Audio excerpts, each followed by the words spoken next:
I grew up in a small town in southern Saskatchewan where the winters stretched from October to April, and the cold could kill you if you weren't careful. The kind of place where everyone knew everyone, where Friday nights meant driving around on gravel roads with nowhere to go, where the biggest source of entertainment was seeing how much trouble you could get into without your parents finding out. The town sat on the edge of a lake that froze solid every winter, thick enough to drive trucks across, and that's where we spent most of our free time during the cold months. It was January of my senior year when it happened. I was 17, and my friends Tyler and Jesse had convinced me to drive out to the lake with them.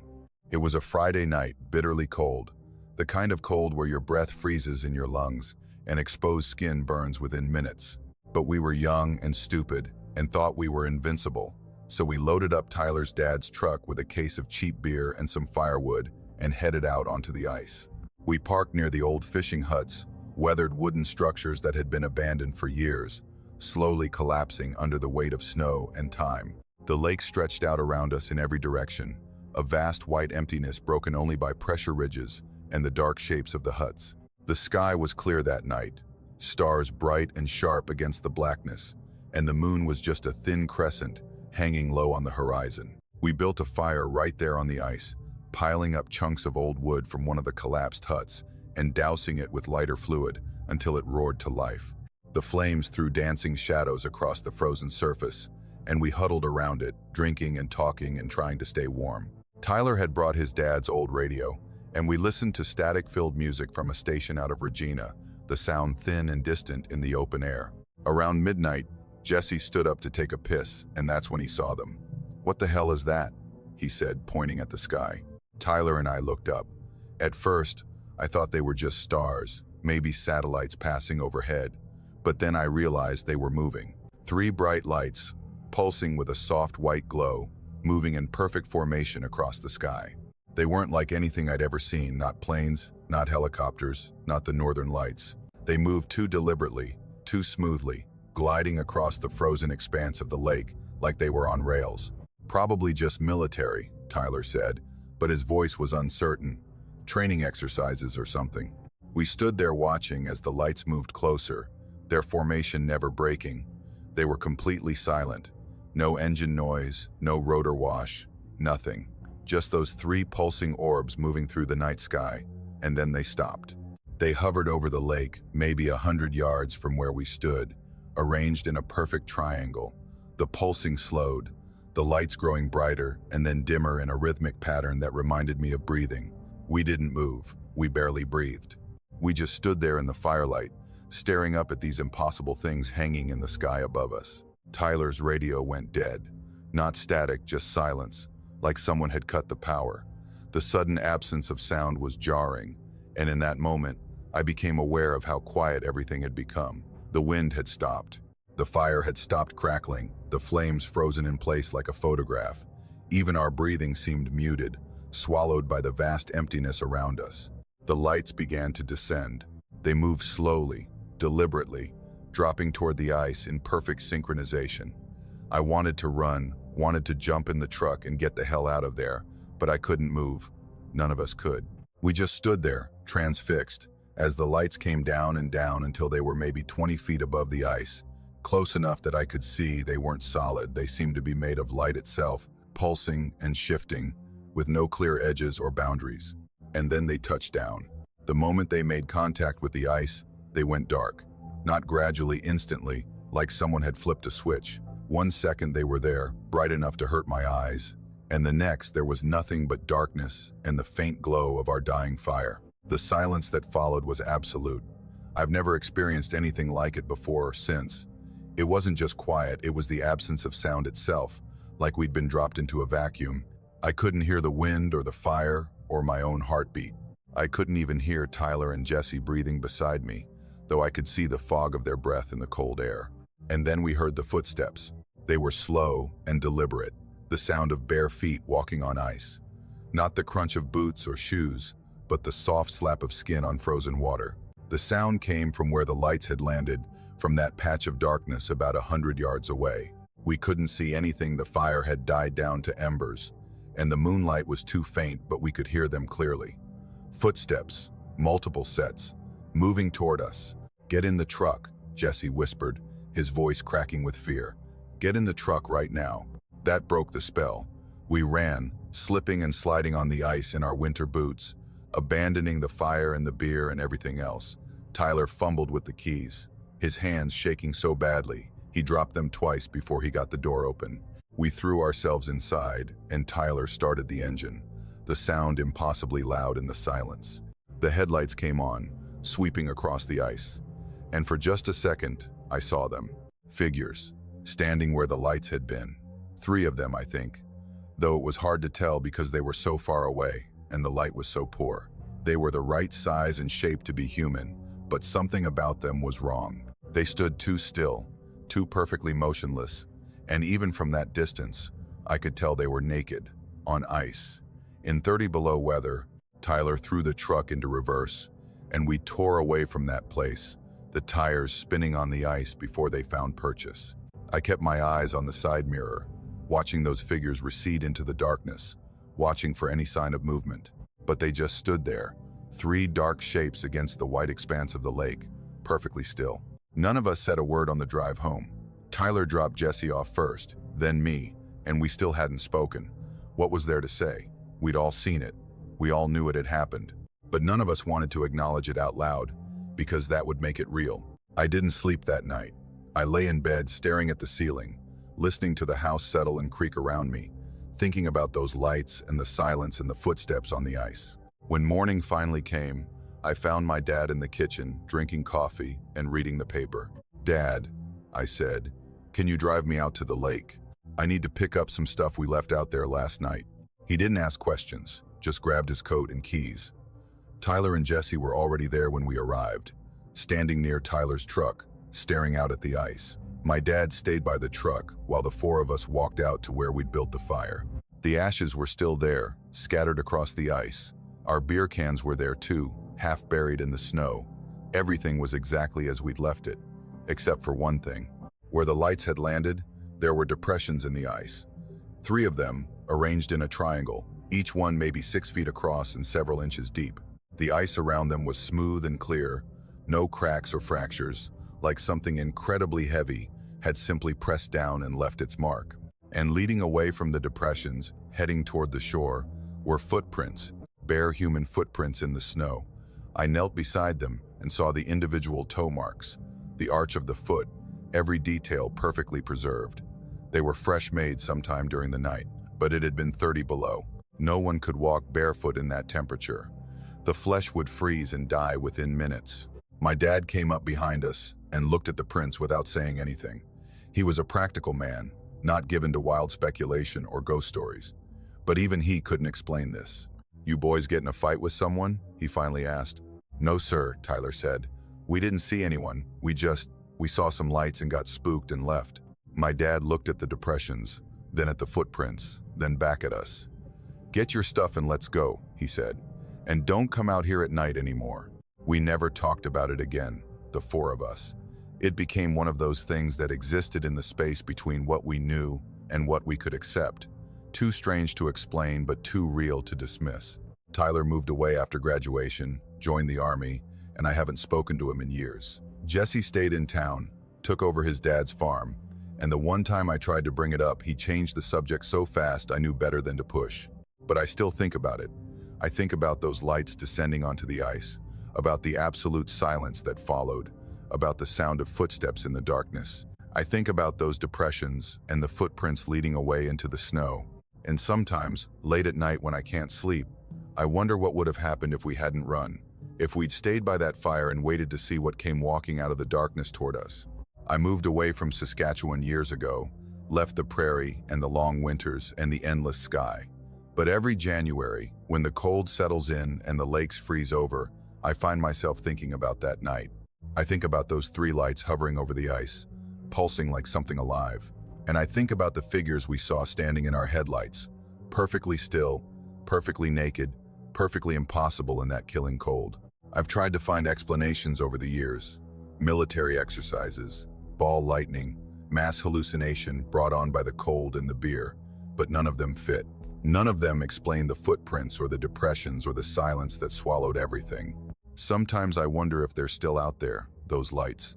If they come back to that frozen lake on cold January nights, descending onto the ice and leaving their marks behind, and I wonder if there are other people out there who've seen them, who've heard those footsteps in the darkness, who carry the same questions I do. But mostly, I just try not to think about it, because when I do, when I really let myself remember that night in detail, I can still feel it, that absolute silence, that sense of something wrong and alien and utterly indifferent to our existence. And I remember the way those figures stood in the headlights, motionless and watching, and I know with absolute certainty that whatever they weren't human. And they're still out there, somewhere, under the frozen sky. I spent 5 harvest seasons driving grain trucks across Saskatchewan, hauling wheat and canola from farms to grain elevators, covering hundreds of kilometers on empty highways that stretched straight as arrows across the prairie. The work was long and monotonous, but the pay was good, and I didn't mind the solitude.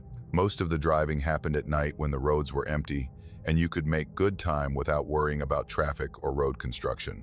I'd leave one small town around sunset and arrive at another just before dawn, the landscape invisible in the darkness, except for the occasional yard light marking a distant farmstead. Highway 6 was one of my regular routes, running north-south through some of the most isolated country in the province. During the day, you could see for miles in every direction flat fields broken only by shelter belts and the occasional abandoned farmhouse. At night, it was different. The darkness was absolute, broken only by your headlights and the stars overhead. You could drive for an hour without seeing another vehicle, without seeing any sign of human habitation at all. It was late September, near the end of harvest, when I made the drive that changed everything. I'd loaded up in a town called Davidson around 10 at night and was heading north with a full load. The truck was running well, the road was clear, and I'd made this run so many times I could almost do it with my eyes closed. I had the radio on low, some late-night talk show out of Regina, and I was drinking gas station coffee to stay awake. Around 2 in the morning, I crested a small rise and saw lights ahead. That wasn't unusual. Farmers often worked late during harvest, running their combines through the night when the dew was off the crops. But as I got closer, I realized the lights weren't from machinery. They were coming from a house. Every window in the place was blazing with light. Not just a few rooms, but every single window, upstairs and down, glowing bright yellow against the darkness. I could see it from maybe half a mile away, standing alone beside the highway, surrounded by fields that looked dark and overgrown even in the limited visibility. I started to slow down without really thinking about it. Something about the house caught my attention, made the hair on the back of my neck stand up. As I got closer, I could see it more clearly in my headlights. It was old, really old, probably built in the early 1900s. A 2-story farmhouse with a steep roof and a wraparound porch, the kind you see in old photographs of homesteading families. The paint was peeling, hanging off the clapboard siding in long strips. The porch was sagging, the steps rotted through. The yard was overgrown with weeds and prairie grass that came up past the first-floor windows. But every light was on. Every single window glowed with warm yellow light, like there was a celebration happening inside, like the whole family was home and awake at 2 in the morning. I slowed to maybe 30 kilometers an hour as I approached, my eyes fixed on those lit windows. The fields around the house were dark and wild, clearly unworked for years. There were no vehicles in the yard, no machinery, no signs of life except for those lights. And then I saw them, figures in the windows, in every window, standing perfectly still, facing out toward the road. I could see them clearly as I drew level with the house, men, women, children, all of them just standing there, motionless, their faces pale in the window light. They weren't looking at each other or moving around. They were all facing the same direction, facing the road, facing me. I felt my foot hit the gas before my brain had fully processed what I was seeing. The truck lurched forward, the engine roaring, and I focused on the road ahead, on the white line disappearing under my bumper. My hands were gripping the steering wheel so hard my knuckles had gone white. I didn't look in the rearview mirror. I didn't want to see if those lights were still visible behind me, if those figures were still standing in the windows, watching my truck disappear into the darkness. I drove for another hour before I stopped, pulling into an all-night truck stop near Saskatoon. My hands were still shaking when I poured myself a cup of coffee in the dingy, fluorescent-lit restaurant.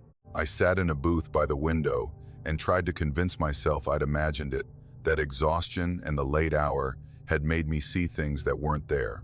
But I knew what I'd seen. Those figures in the windows. That old decrepit house surrounded by unworked fields, every light burning bright in the middle of the night. I made my delivery in Saskatoon and drove back to the depot in Davidson around noon the next day. I didn't mention what I'd seen to anyone at first. Who would believe me? But it gnawed at me, wouldn't let me rest. Finally, when I was dropping off my paperwork, I asked the dispatcher about it.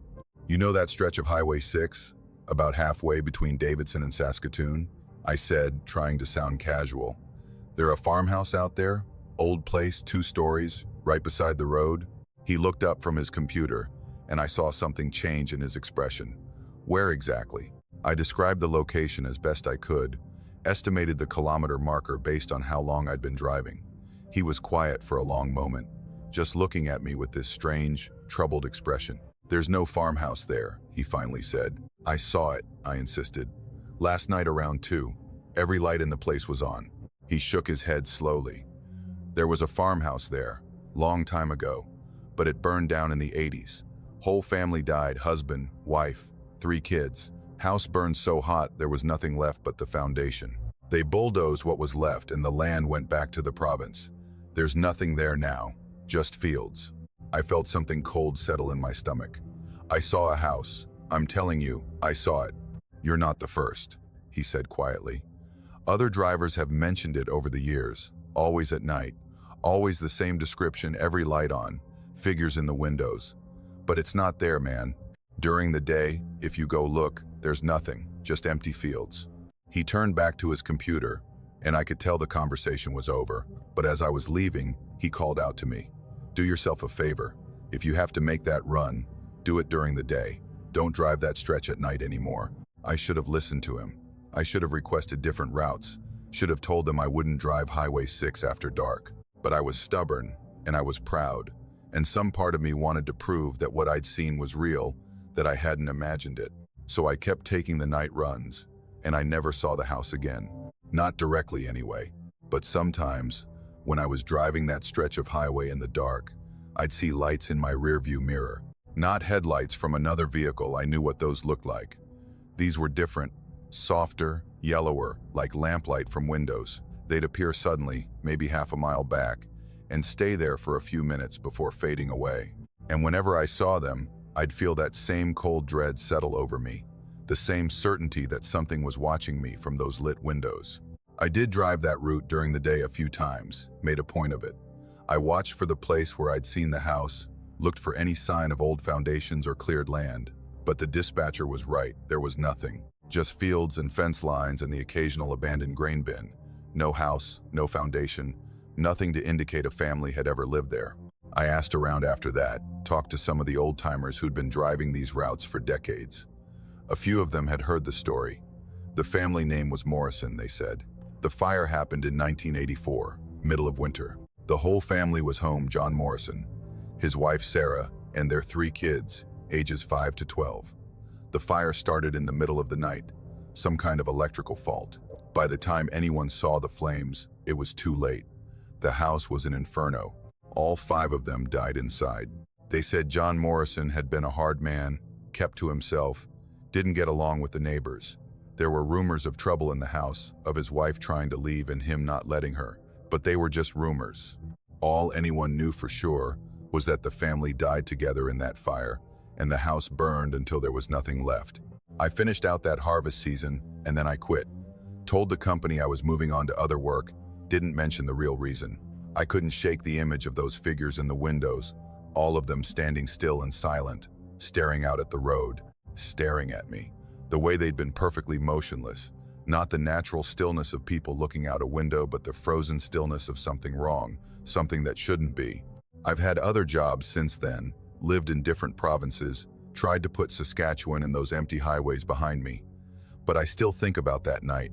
I think about that house blazing with light in the middle of nowhere, about those figures arranged in every window like a grotesque tableau, and I think about what the dispatcher said, that other drivers had seen it too. Over the years, always the same description. The worst part isn't what I saw. The worst part is wondering about the Morrisons, about whether they're still there, somehow, trapped in that house that burned down 30 years ago. About whether they're trying to get someone's attention, trying to signal for help from windows that don't exist anymore, or about whether they're doing something else entirely, waiting, watching, drawing people's attention for reasons I don't want to think about. Sometimes I wonder what would have happened if I'd stopped that night. If I'd pulled over and walked up to that house, up those rotted porch steps, and knocked on the door, would it have opened? Would I have seen what was really inside, standing in all those lit rooms, staring out with pale faces? I'm glad I didn't stop. I'm glad I hit the gas and drove away. But part of me knows it doesn't matter, because I carry that image with me wherever I go. Those figures in the windows, that house burning with light, the certainty that they saw me, that they knew I was there, and that somewhere out on Highway 6, in the darkest hours of the night, they're still standing in those windows, still watching the road, still waiting for someone to stop. I don't drive at night anymore if I can help it, and when I do, when I'm on some dark highway with nothing but prairie stretching away on either side, I keep my eyes on the road ahead. I don't look in the rearview mirror. I don't want to see those yellow lights glowing in the distance behind me. I don't want to know if they're still there, still watching, because some part of me is terrified that one night I'll look in that mirror and see more than just lights. I'll see the house itself, closer than it should be, right behind me on that empty highway. And in every window, those figures will be staring out, staring at me, their faces pressed against the glass, waiting for me to stop. I took the job at the grain elevator in Chamberlain because I needed the money and didn't have many options. The town was dying, had been dying for decades, really ever since the railroad moved its operations to a larger hub 50 miles south. The population had dwindled from over 1,000 in the 50s to barely 200 by the time I arrived. Most of the businesses on Main Street were boarded up, and the grain elevator was one of the few places still employing people, though even that was on borrowed time. The elevator itself was a relic from another era, built in the 1920s when Chamberlain was still a thriving agricultural community. It was a massive wooden structure that loomed over the town like a sentinel, visible for miles across the flat prairie. The thing creaked and groaned constantly, the old timbers settling and shifting with changes in temperature and humidity. The locals all had stories about it, said it was haunted, said you could hear voices in the upper levels, said people had died there over the years in accidents that were never properly investigated. I didn't believe in ghosts. I was 23, pragmatic, and dismissive of small-town superstitions. The elevator was just an old building, and the sounds people heard were just the normal noises of aging wood and metal. That's what I told myself, anyway. I'd been working there for about 3 months when it happened. It was late October, that time of year when the days get short and the cold starts to settle in for real. Most of the harvest was done, but we were still processing grain from the few remaining farms in the area. I'd volunteered to work late that evening, doing inventory in the upper storage bins. The extra hours meant extra pay, and I needed every dollar I could get. My supervisor, a grizzled man named Dale, who'd worked at the elevator for 40 years, had looked at me strangely when I offered to stay. "You sure you want to be up there alone after dark?" he'd asked.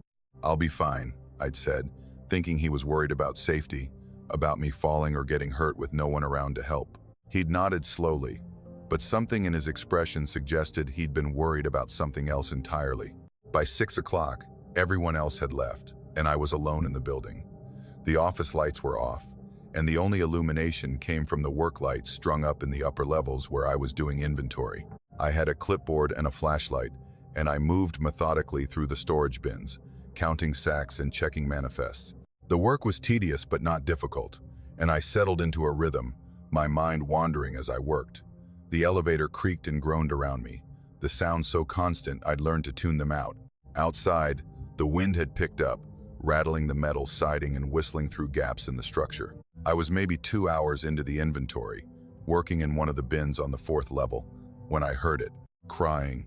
It was faint at first, so faint I thought I might be imagining it, but I stopped what I was doing and listened, holding my breath, and there it was again, a child crying. Not loud, not hysterical, but steady and heartbroken, the kind of crying that comes from deep despair. The sound echoed through the metal structure, making it hard to pinpoint where it was coming from. I stood there in the dim work light, my heart starting to beat faster, telling myself there had to be an explanation. Maybe it was the wind. Maybe it was some kind of animal that had gotten into the building. Maybe it was coming from outside, from one of the few houses still occupied in town. But I knew it wasn't any of those things. The sound was too clear, too distinctly human. A child was crying somewhere in this building. I grabbed my flashlight and left the storage bin, walking out onto the catwalk that ran along the 4th level. The crying continued, echoing through the vast interior of the elevator. I stood there listening, trying to determine which direction it was coming from. And as I listened, it grew louder. Not much, but enough that I could tell it was coming from below me, from the lower levels. I should have left. I should have walked straight to my car and driven away, and called Dale to tell him there was something wrong in the building. But I didn't. Some combination of curiosity and concern drove me forward. If there was really a child in here, crying and alone, I needed to help them. I made my way to the metal stairs and started descending, my flashlight beam cutting through the darkness. The elevator had 7 levels, and the storage bins got older and less used the farther down you went. We rarely stored grain below the 3rd level anymore, and the bottom 2 levels were mostly just used for equipment, storage, and maintenance access. The crying grew louder as I descended, echoing off the metal walls and wooden support beams. It was definitely coming from the lowest level, from the original part of the structure that dated back to the 20s. I reached the ground floor and paused, listening. The sound was clearer now, though still muffled, like it was coming from behind something. I walked through the main floor, past the loading dock in the office, and found the stairs that led down to the basement level. The stairs were old wood, worn smooth by decades of use, and they creaked loudly under my weight.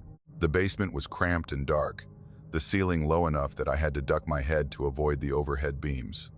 The air down here was thick with dust and the smell of old grain and motor oil. The crying was loud now, close. I swept my flashlight around, illuminating ancient machinery covered in grime, stacks of wooden pallets, piles of tools and parts that hadn't been touched in decades. And then I saw a door at the far end of the basement, set into the concrete wall.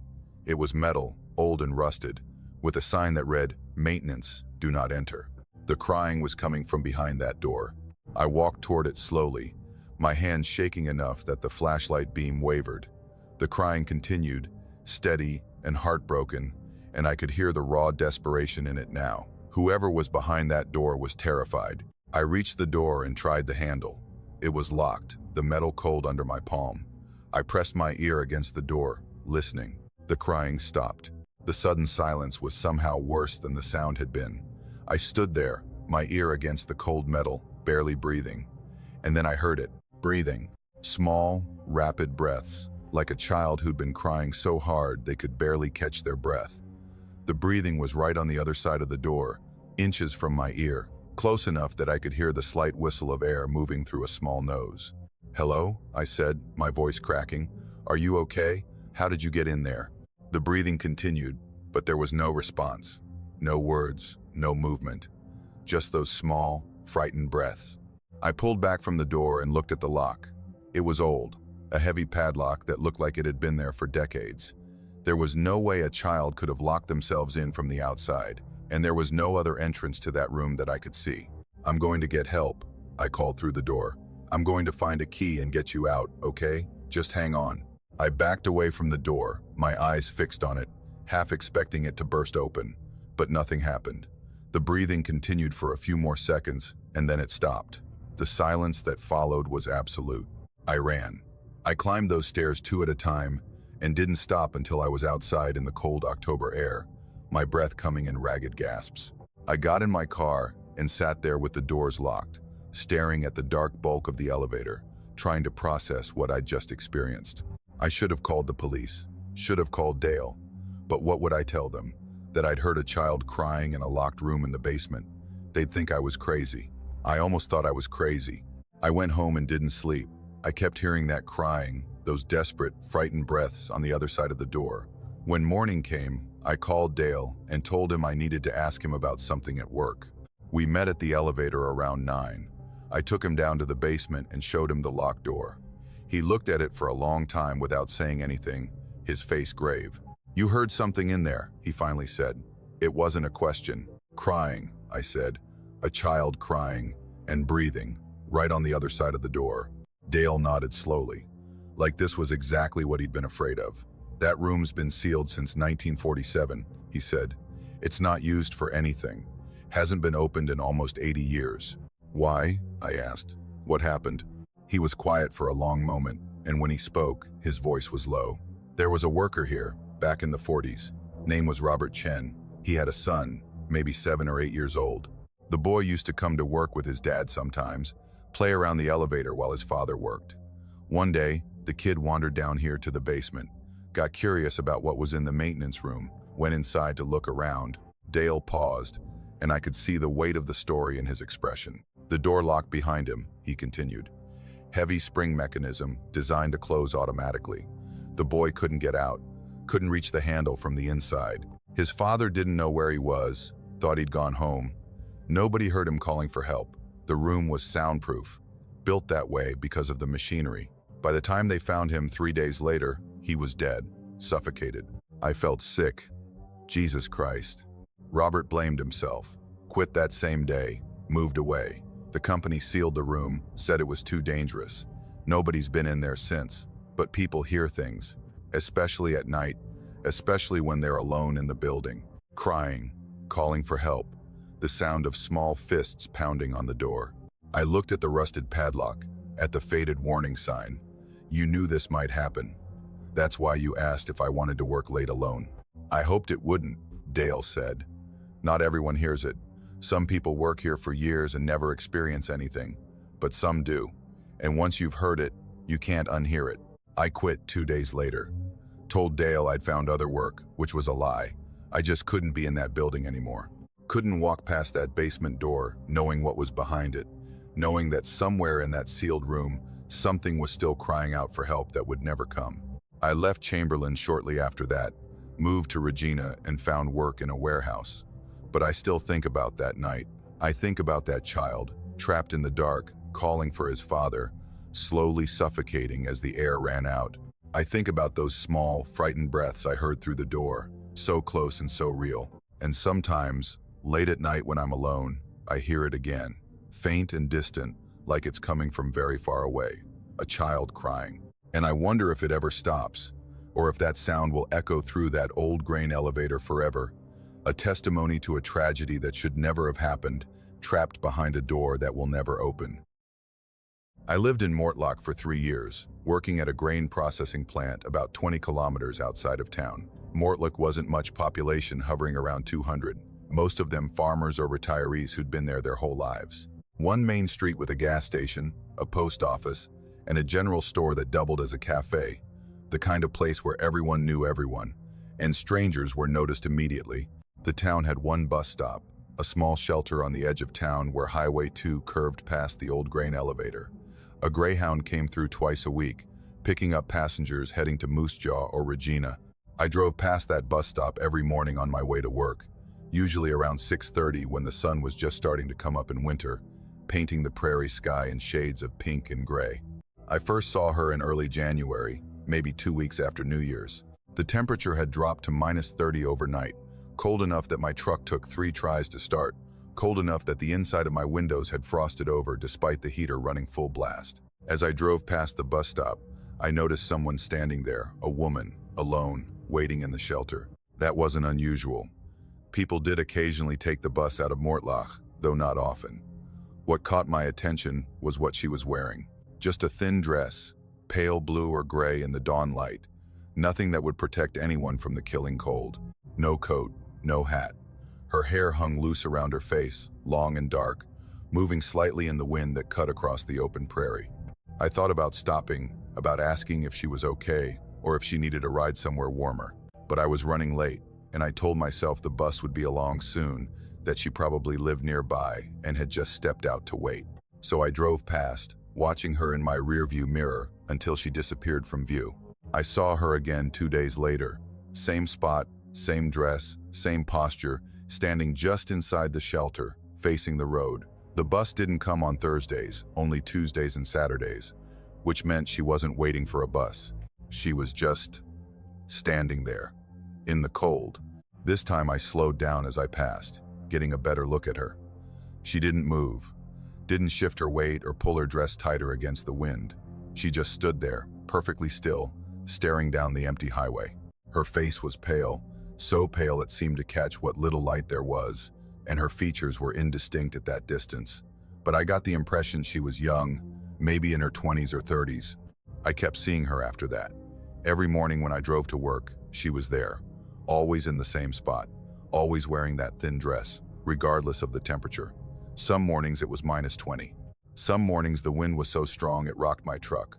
But she was always there, standing in that bus shelter, staring down the road. After about 3 weeks of this, I started to get worried. It wasn't normal. No one could stand outside in that kind of cold wearing just a dress, not for hours at a time. She should have been suffering from hypothermia, frostbite, should have been dead. But there she was, morning after morning, perfectly still and perfectly strange. I asked about her at the cafe one morning, casually mentioning to the owner, a woman named Doris, who'd lived in Mortlock her entire life, that I'd been seeing someone waiting at the bus stop. "Bus stop?" Doris said, frowning. "Nobody uses that stop anymore. Bus comes through, but it hasn't picked anyone up from Mortlock in probably 6 months. "There's a woman there," I said. "I see her every morning, young, wearing a light-colored dress." Doris looked at me strangely. "I don't know who you're talking about. You sure you're not seeing things? Those early mornings, the light can play tricks on you." I insisted I'd seen her, described her again. But Doris just shook her head and changed the subject, and I got the sense she thought I was either mistaken or pulling her leg. I asked a few other people around town over the next week. The postmaster, the mechanic at the gas station, a couple of farmers who came into the plant. None of them had seen her. None of them knew of any woman in town who matched that description. One of the farmers suggested I might be seeing someone from one of the outlying farms, someone walking along the highway. But I knew what I'd seen. She wasn't walking. She was standing in that bus shelter, always in the exact same spot. Finally, I asked the bus driver.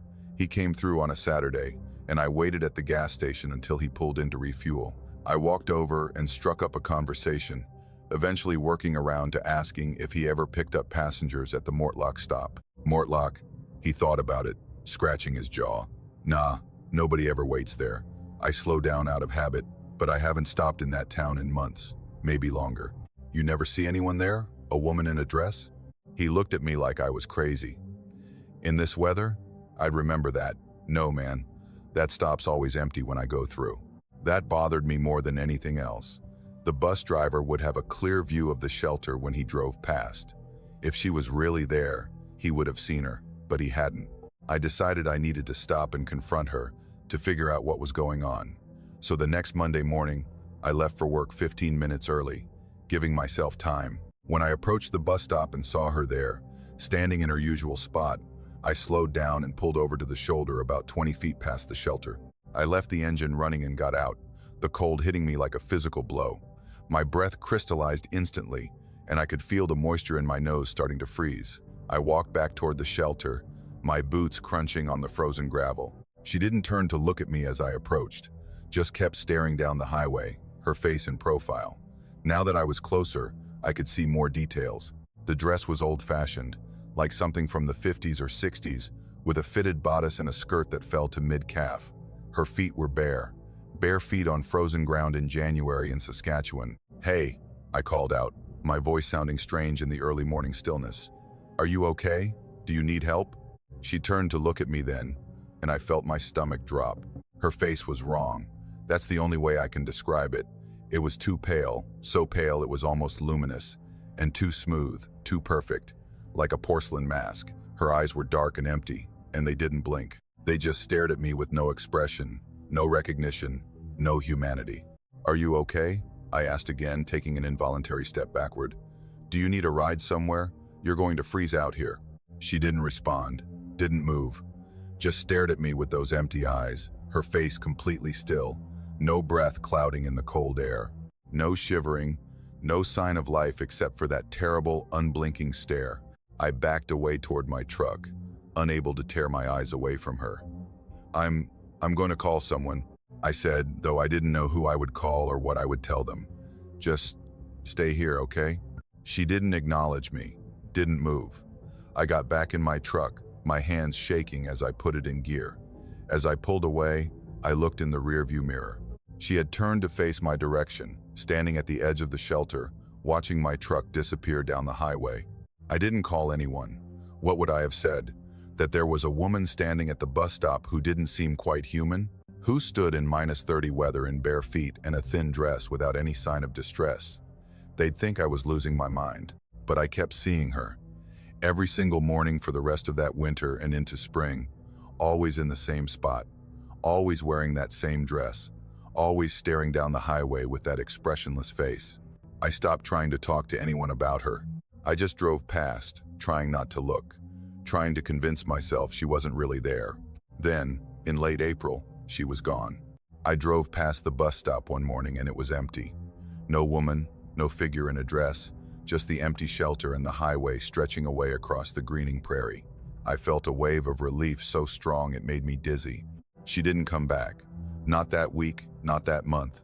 I kept watching for her every morning, kept expecting to see her standing there, but the bus stop remained empty. Eventually, I started to relax, started to convince myself that whatever I'd seen was over, that I could move on and forget about it. I left Mortlach 2 years later, took a job in Regina, and moved to the city. I told myself I was ready for a change, that I wanted more opportunities, more people around. But the truth was, I couldn't stand driving past that bus stop anymore. Even though she was gone, even though the shelter was always empty, I couldn't shake the memory of her standing there, staring with those empty eyes. I don't go back to Mortlach often, but sometimes work takes me down Highway 2, and I have to drive through. And every single time, when I approach that bus stop, I slow down. I can't help it. I slow down and I look, really look, at that empty shelter. And sometimes, not every time, but sometimes I swear I can see her. Just a shadow in the shelter, a dark shape that might be a woman in a dress, standing in the same spot, staring down the highway, waiting for something that will never come. I tell myself it's my imagination, that my mind is playing tricks on me, filling in details that aren't there. But my hands always tighten on the steering wheel, and I always accelerate a little harder than I should, putting distance between myself and that place. Because deep down, I know she's still there. Maybe not visible to everyone, maybe not always visible even to me, but she's there, standing in that bus shelter in her thin dress and bare feet, waiting in the cold for a bus that never stops, staring down an empty highway with eyes that see nothing and everything at once. And I wonder sometimes who she was, if she was ever real, ever human, if she's waiting for someone or something, or if she's just trapped there, repeating the same moment forever. I wonder if she remembers the living world, or if she's so far gone that all she knows is that bus shelter and that empty road and the endless, patient waiting. I'll never know. And honestly, I don't want to, because some questions are better left unasked, and some mysteries are better left unsolved. All I know is that the woman at the bus stop is still there, in Mortlach, on the edge of a dying town on the Saskatchewan prairie. Still waiting, still watching, still staring down that empty road with her pale, mask-like face and her dark, empty eyes. And I'm never stopping to ask her why. My uncle bought the Windsor Hotel in Swift Current for almost nothing at an estate auction, convinced he could renovate it and turn it into boutique accommodations for travelers passing through Saskatchewan. The place had been closed for 15 years, sitting empty and deteriorating while the town council argued about what to do with it. It was a beautiful building from the outside, 3 stories of red brick with ornate stonework, built in 1912 when Swift Current was still a booming railway town. But inside, it was a disaster. My uncle called me in May, asking if I wanted to make some money helping him clean the place out before the renovation crews arrived. I was between jobs and living in my parents' basement, so I agreed. I drove out to Swift Current on a Monday morning, and my uncle met me in front of the hotel with a ring of keys and an optimistic smile that didn't quite reach his eyes. "It's worse than I thought," he admitted as we stood on the cracked sidewalk, looking up at the building. Several windows on the upper floors were broken, and I could see water stains running down the brick facade. But the structure's solid.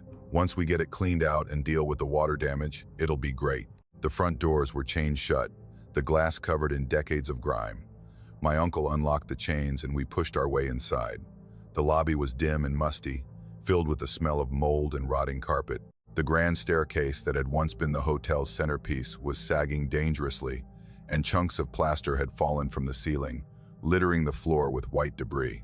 We spent the first few days working on the main floor and the guest rooms on the second level, hauling out old furniture and mattresses, ripping up carpet, documenting the extent of the water damage. It was back-breaking work, and by the end of each day, I was covered in dust and grime. But my uncle paid well, and the work was straightforward enough. It wasn't until Thursday that we made our way down to the basement. The basement entrance was through a door behind what used to be the front desk, down a steep set of concrete stairs that descended into darkness. My uncle had brought industrial work lights, but even with them set up, the basement remained shadowy and oppressive. The ceiling was low, maybe 7 feet at most, supported by thick stone pillars. The floor was uneven concrete, cracked and pitted with age. The basement was a maze. Unlike the upper floors with their organized layout of rooms and hallways, down here it was a chaotic warren of small storage rooms, narrow corridors, and dead ends. The hotel had apparently used this space for everything: laundry, food storage, mechanical systems, staff quarters. Decades of junk had accumulated in the rooms: broken furniture, moldy boxes, old machinery rusted beyond recognition. The smell was overwhelming. Not just mold, but something deeper and more unpleasant. Decay and stagnant water, and something else I couldn't quite identify. The air was thick and cold, even though it was warm outside. I could see my breath in the beam of my flashlight. We worked systematically, clearing out room after room, hauling everything up the stairs and into a dumpster my uncle had rented. Most of it was just garbage, water damage beyond salvage. But occasionally, we'd find something interesting: old hotel registers, vintage bottles, photographs of the staff from decades ago. It was late afternoon when I found the corridor. I'd been working in what looked like an old storage room, pulling out rotted wooden crates, when I noticed a doorway partially hidden behind a collapsed shelving unit. I moved the shelves aside and found myself looking down a narrow hallway that extended back into darkness, beyond the reach of our work lights. "Uncle Mark," I called out, "there's another section back here." He came over and looked down the corridor, frowning. "That's not on the blueprints I got from the city." We stood there for a moment, and I felt an inexplicable reluctance to go any farther. The corridor was narrower than the others, the walls bare stone instead of brick. It looked older, like it might have been part of an earlier structure that predated the hotel. "Well, let's check it out," my uncle said, but I noticed he didn't immediately start walking. He was feeling it too, that sense that something about this space was wrong. We made our way down the corridor, our flashlights cutting through the darkness. The walls were damp, water seeping through the stone and running down in dark rivulets.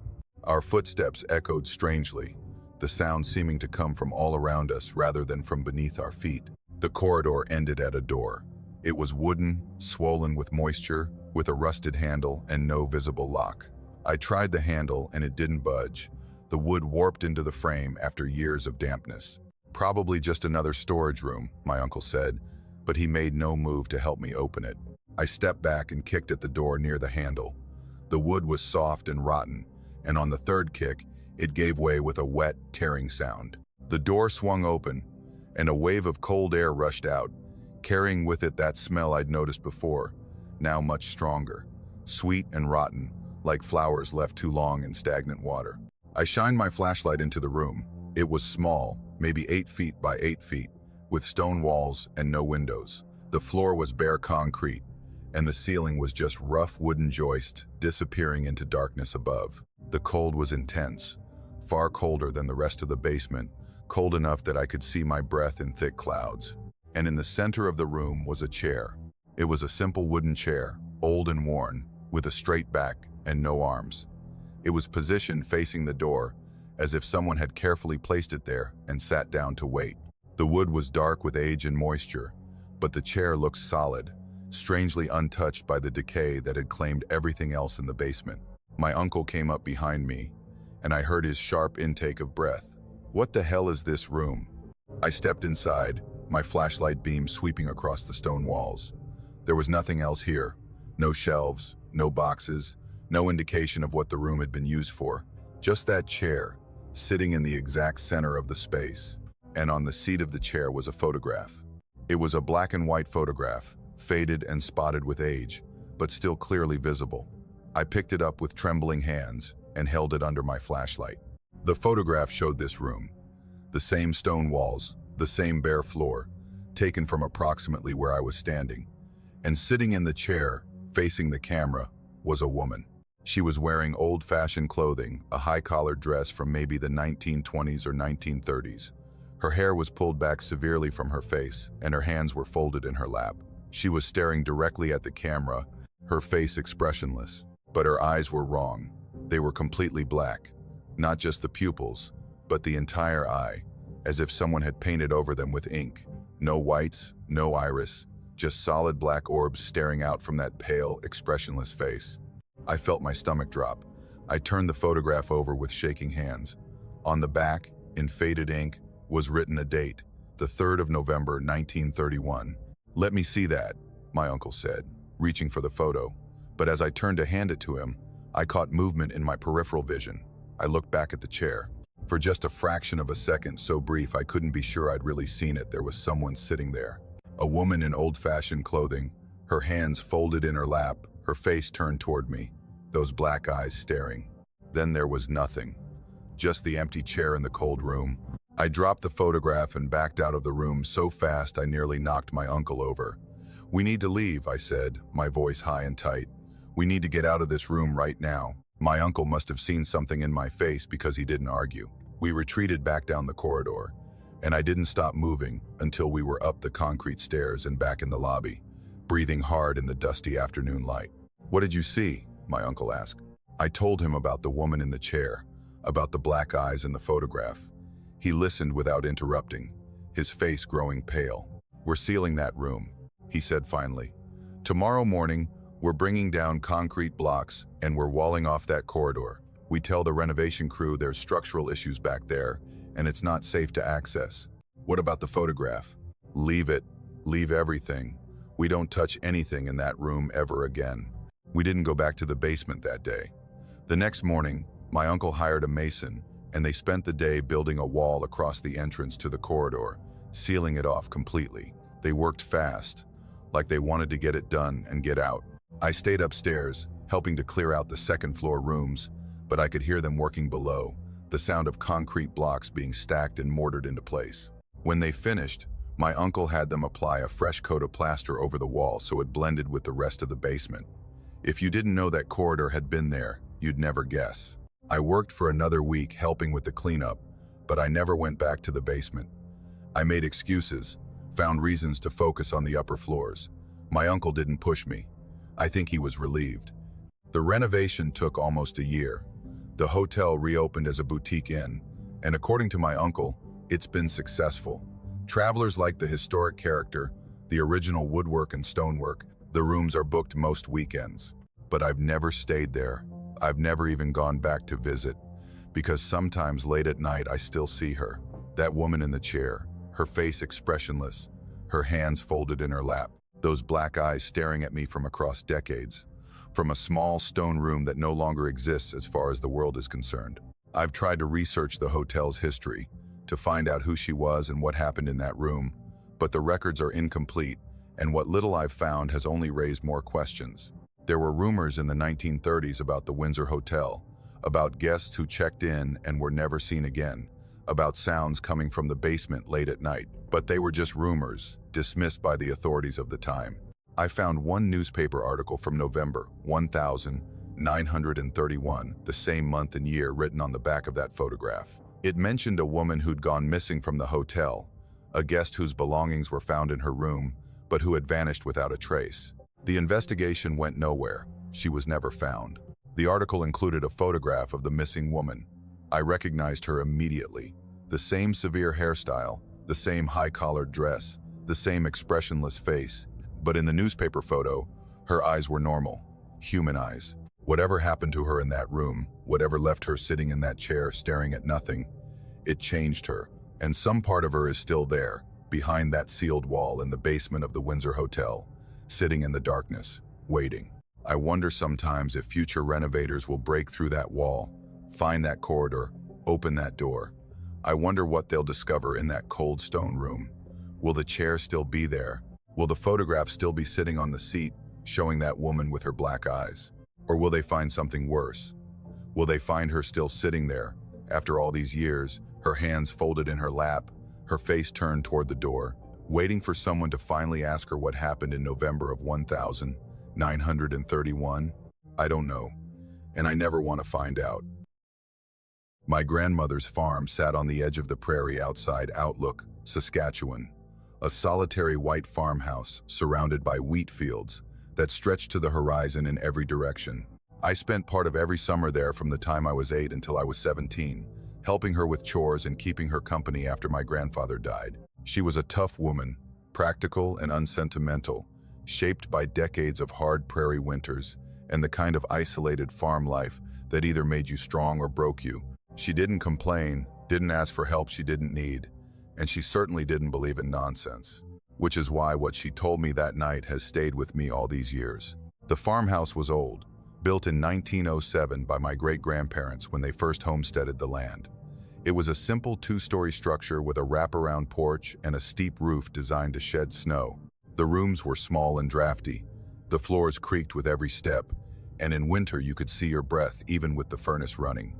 But it was solid, built to last, and my grandmother refused every suggestion that she sell it and move into town. Out back, maybe 50 yards from the house, was the storm cellar. It was a concrete bunker half buried in the ground, with heavy wooden doors that opened upward on rusted hinges.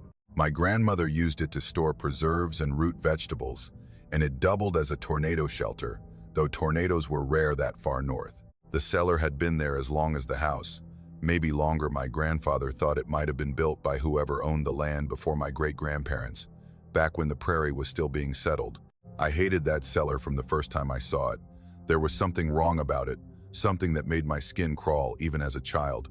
The entrance was a narrow concrete stairway that descended into darkness, and the doors were so heavy I could barely lift them by myself. Inside, the cellar was larger than you'd expect, maybe 15 feet by 20, with shelves lining the walls and a dirt floor that was always damp no matter how dry the weather. The air down there was thick and cold, and it smelled like earth and decay, and something else I could never quite identify, something old and sour. My grandmother would send me down there to fetch jars of pickles or preserves, and I would do it as quickly as possible, grabbing what I needed and scrambling back up those concrete steps into the sunlight. I never stayed down there longer than I had to, and I never went down after dark if I could avoid it. It was mid-July, and I'd been at the farm for about 2 weeks. I was 15 that summer, old enough to be useful with the harder chores, but still young enough that my grandmother worried about me being alone too long.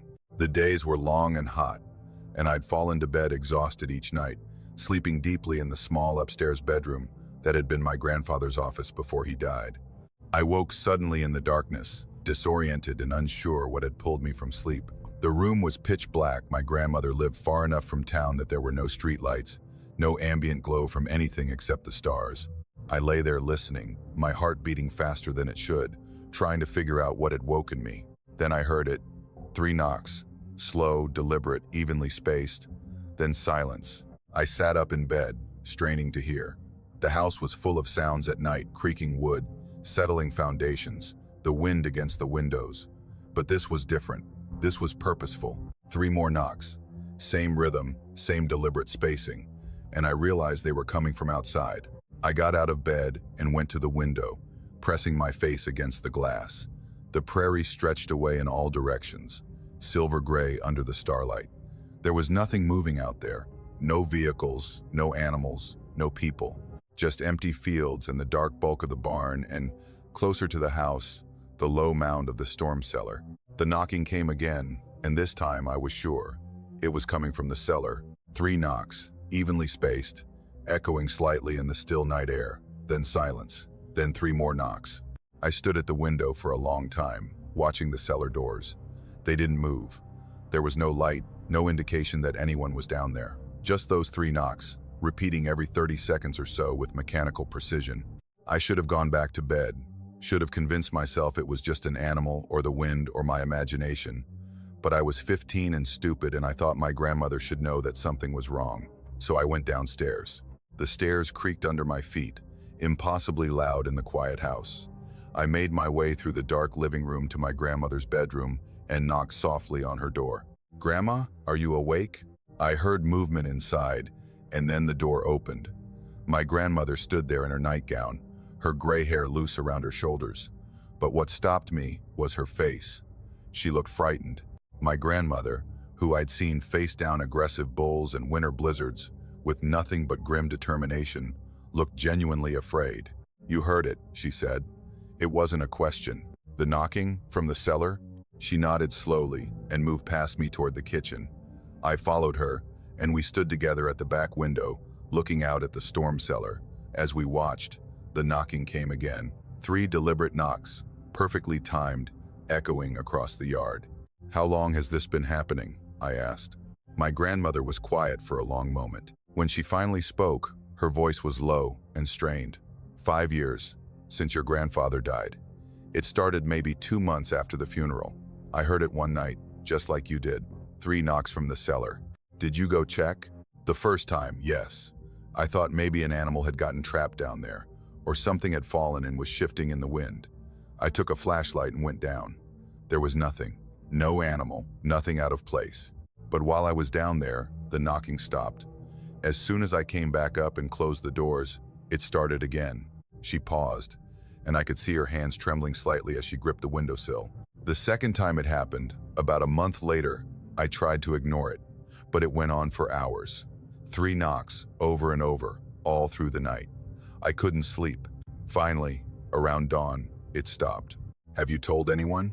"Who would I tell? The police? Your parents? They'd think I was losing my mind. Maybe I am." She looked at me, and I saw genuine uncertainty in her eyes. "But you heard it too, so either we're both crazy, or something is down there." The knocking came again, and we both flinched at the sound. "Grandma," I said carefully, "why do you think it's connected to Grandpa?" She turned away from the window and walked to the kitchen table, sitting down heavily in one of the wooden chairs.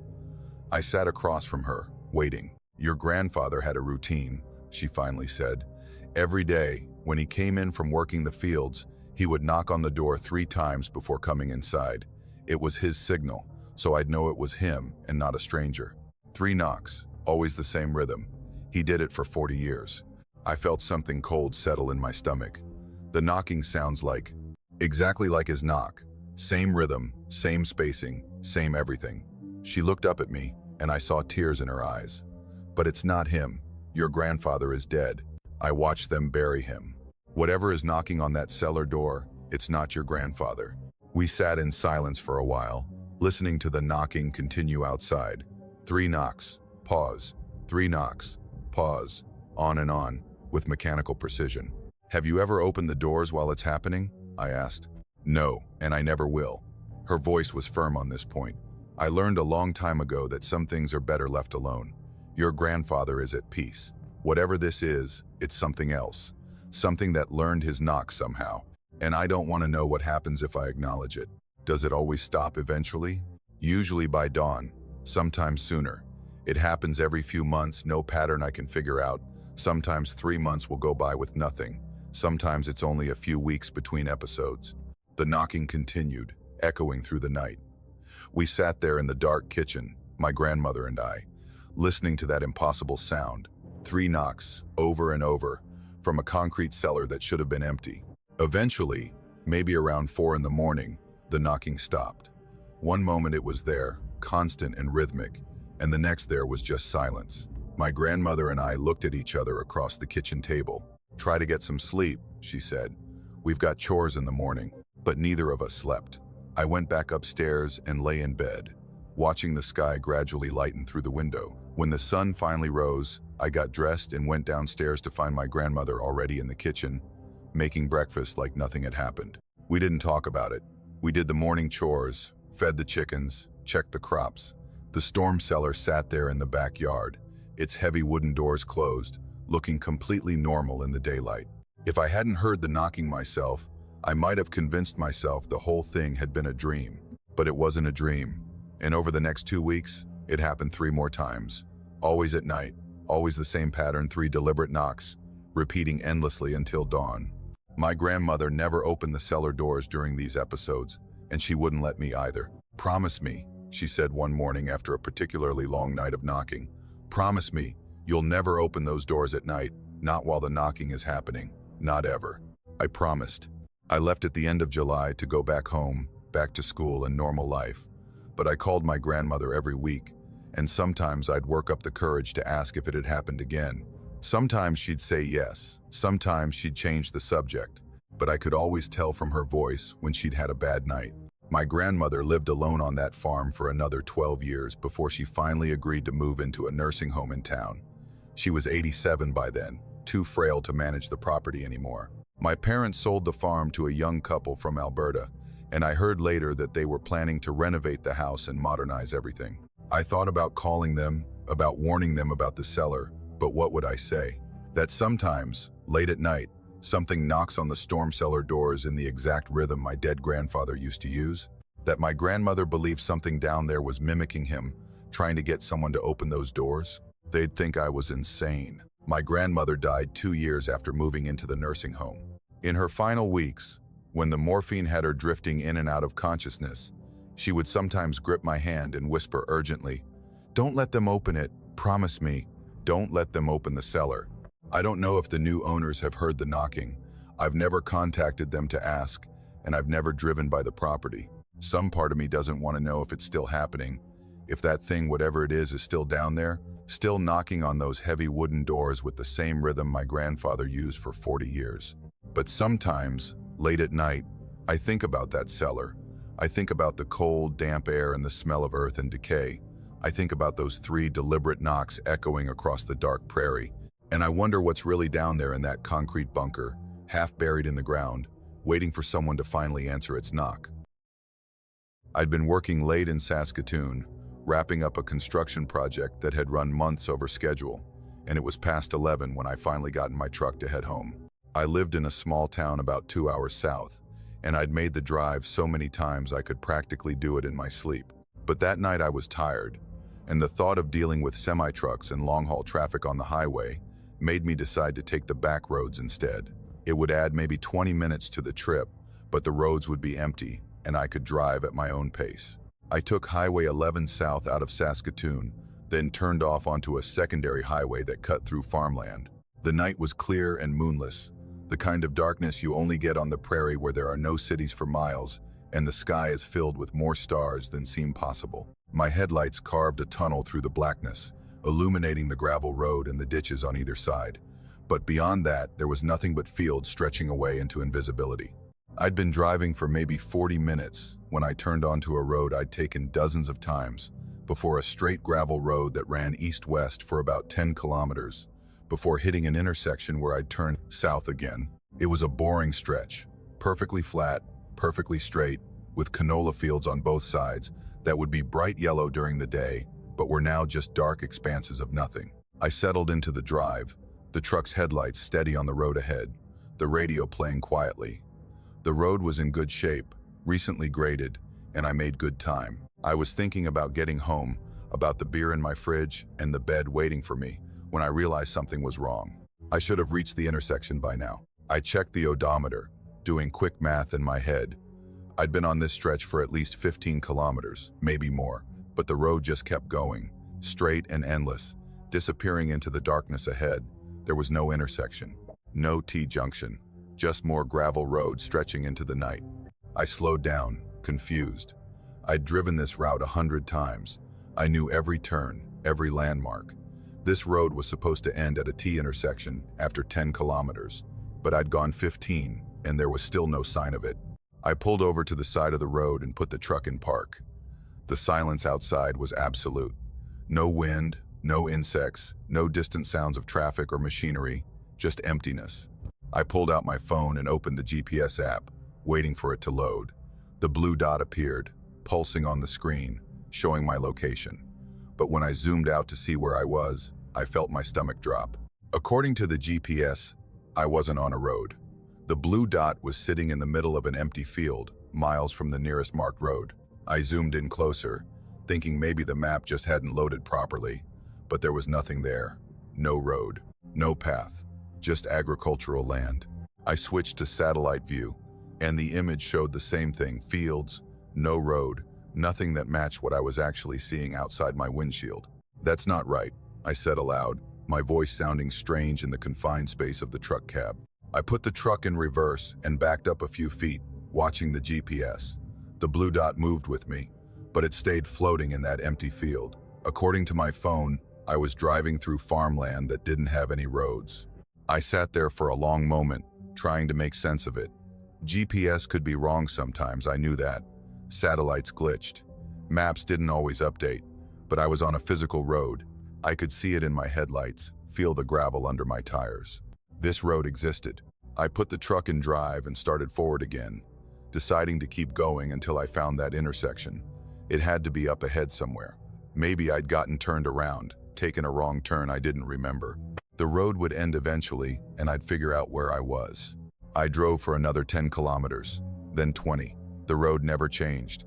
It stayed perfectly straight, perfectly flat, with the same fields on either side. No houses, no yard lights, no signs, no intersections.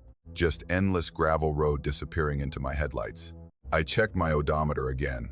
I'd gone 35 kilometers on a road that should have only been 10 kilometers long. This was impossible. I tried calling my wife, but there was no signal, not even one bar. I tried again, then checked my messages, thinking maybe I'd at least have data, but there was nothing. My phone showed no connection at all. The gas gauge was getting lower.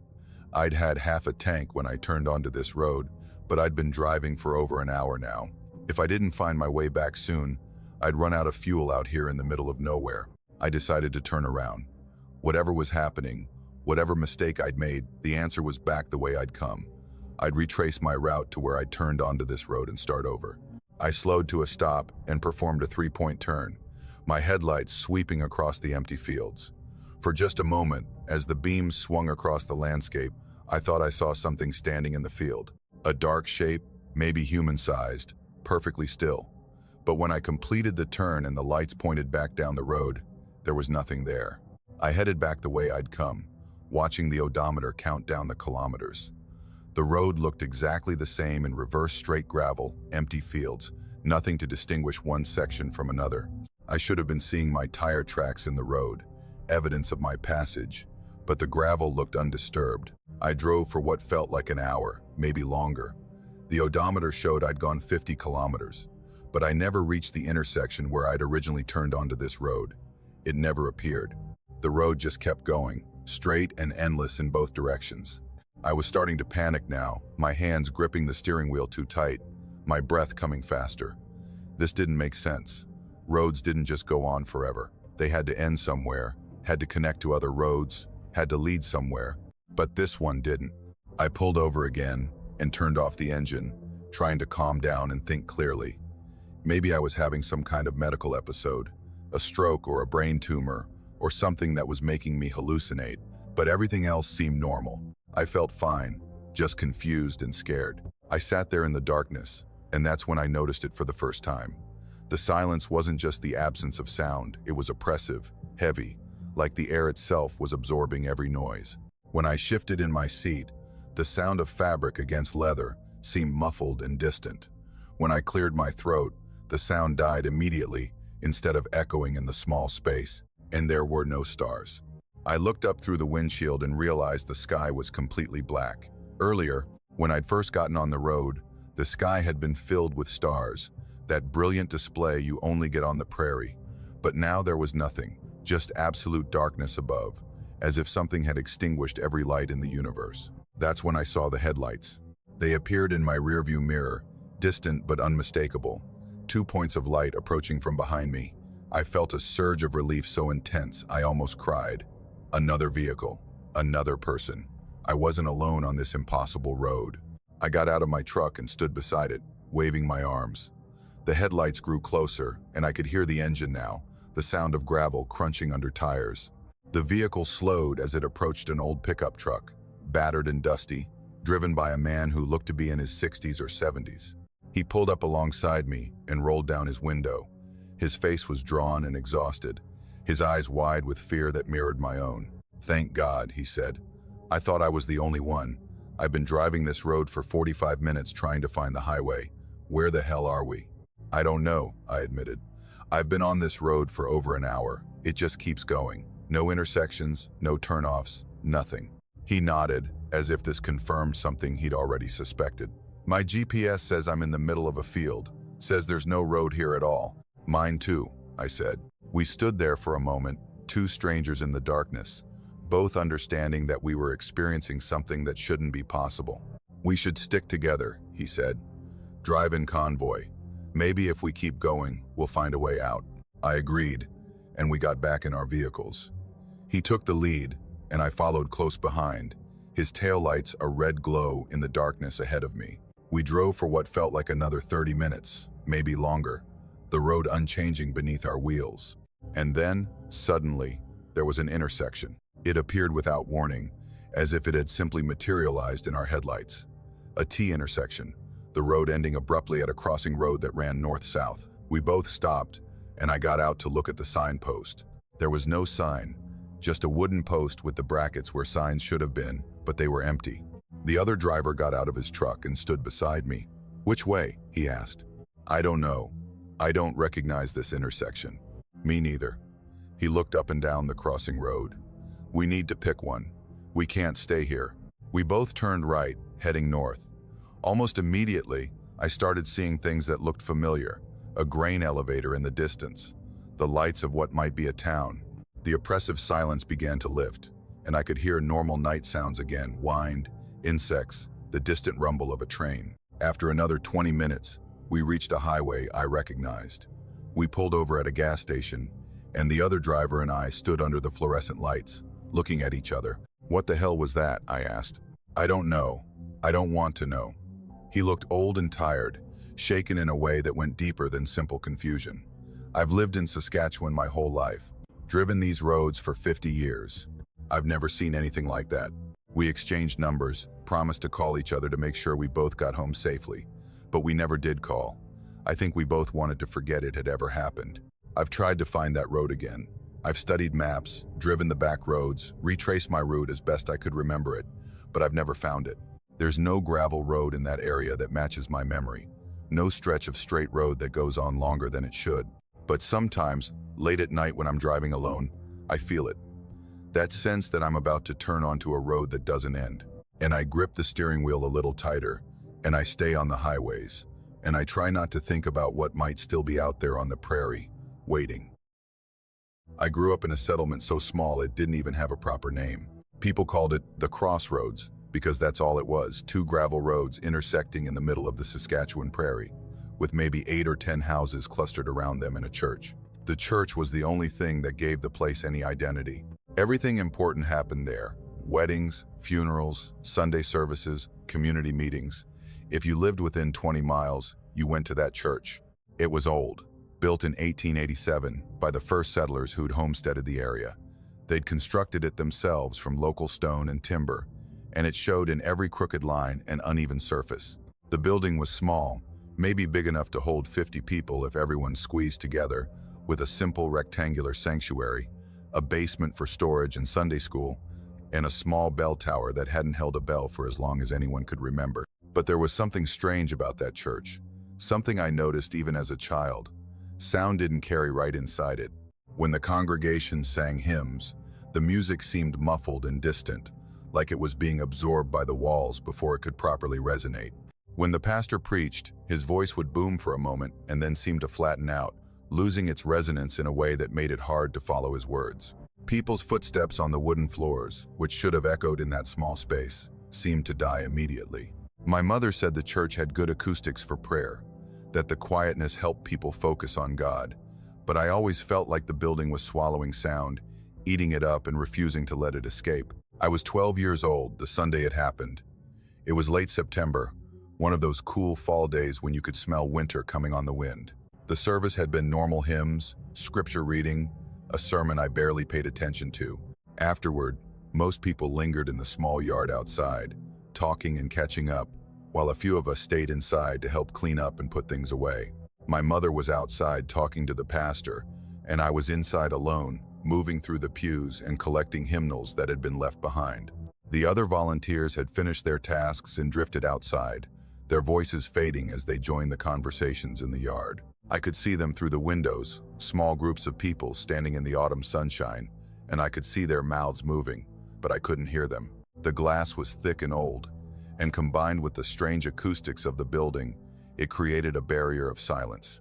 I was in the front pew, stacking hymnals, when I became aware of how quiet it was. Not just quiet, silent. Completely, utterly silent, in a way that made my ears ring. I straightened up and looked around. The sanctuary was empty except for me. I could still see people outside through the windows, but their conversations produced no sound. There was no wind, no creaking of the old building settling, no distant sounds of traffic or birds, nothing. And then I heard the footsteps. They came from below, from the basement. Slow, heavy footsteps, deliberate and measured, climbing the wooden stairs. I could hear each individual step creaking under weight. Could hear the rhythm of someone ascending step, pause, taking their time.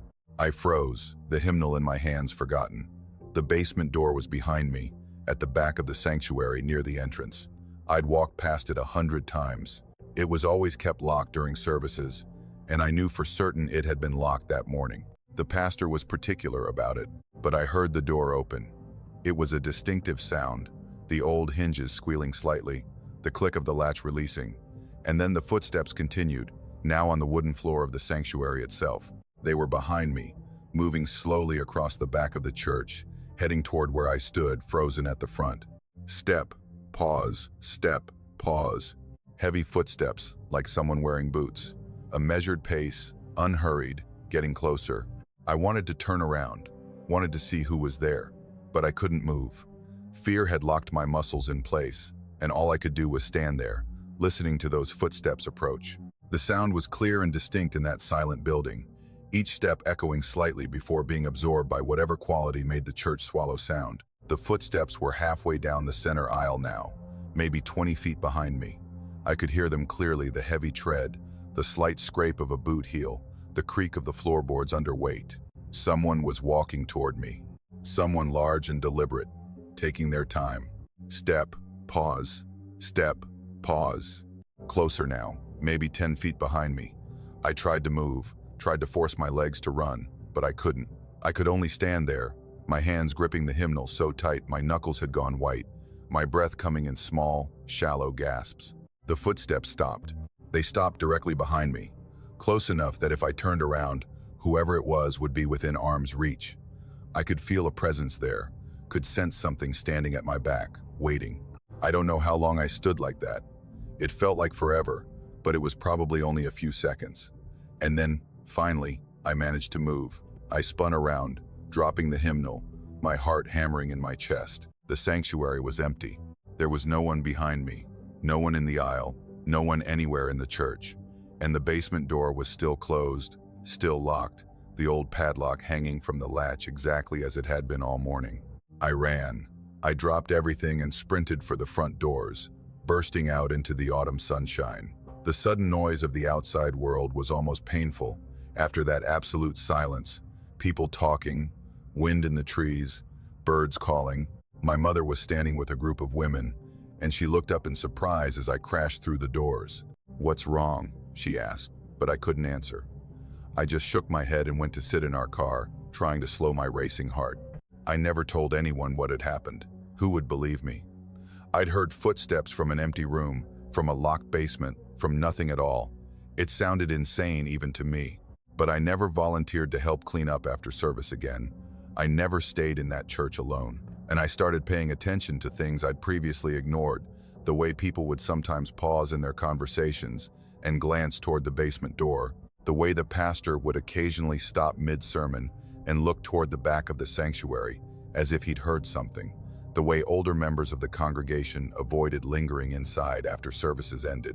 I started asking questions, carefully, casually, never revealing why I was curious. I asked my grandmother about the church's history, about the early settlers who'd built it.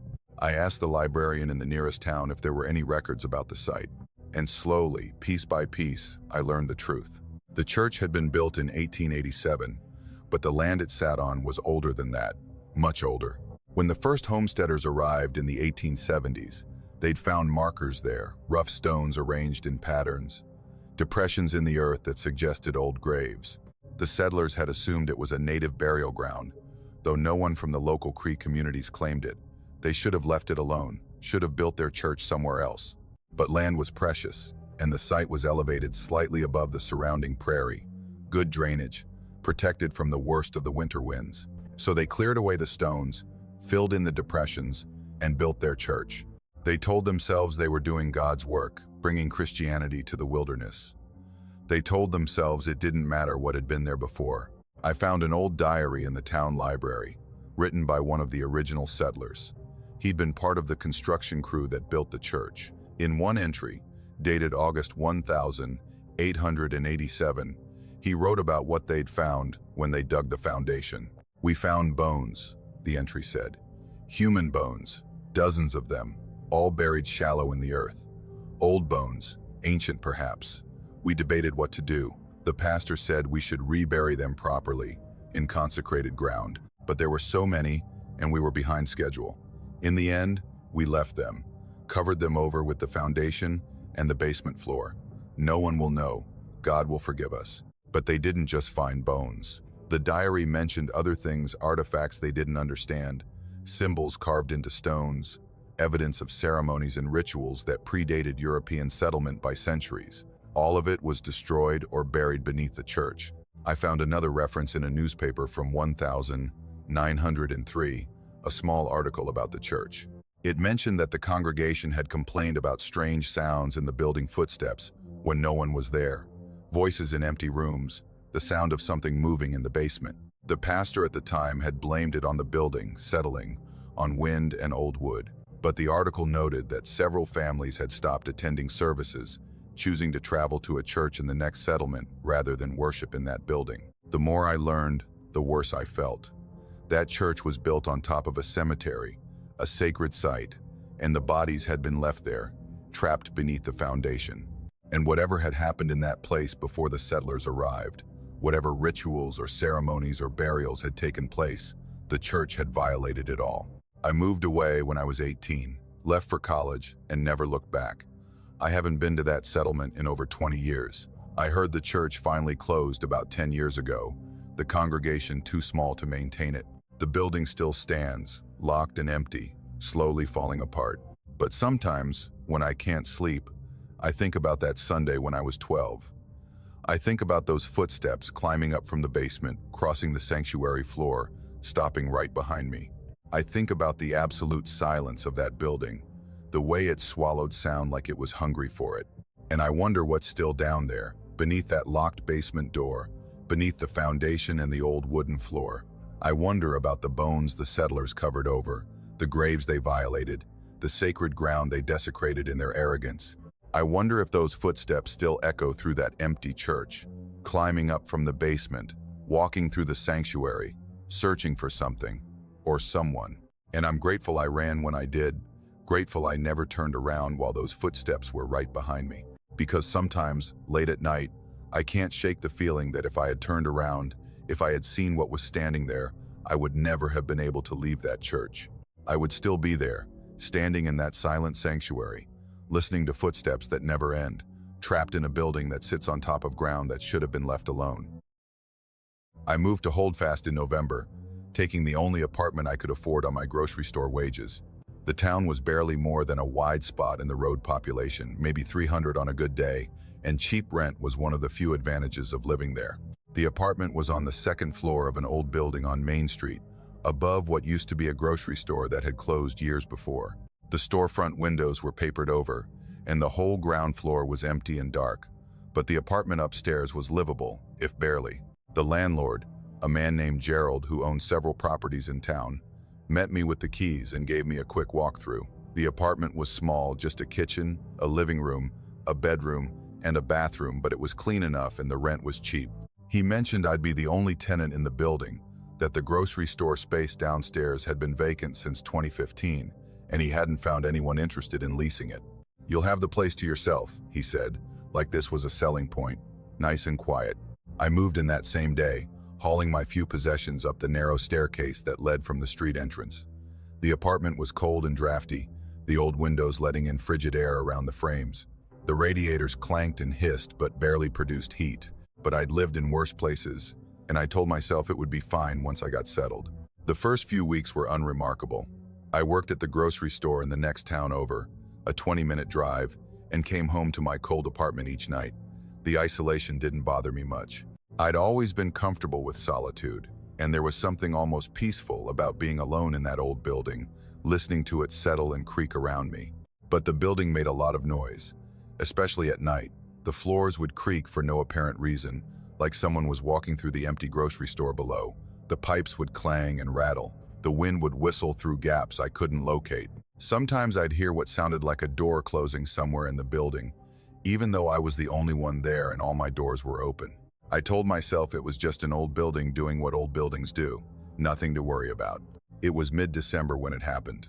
A Friday night, cold and clear, with temperatures well below freezing. I'd come home from work around 9, made myself dinner, and was washing dishes at the kitchen sink. The kitchen window looked out over the alley behind the building, and beyond that, a vacant lot covered in snow. There were no streetlights in the alley, and the window reflected the kitchen lights more than it showed anything outside.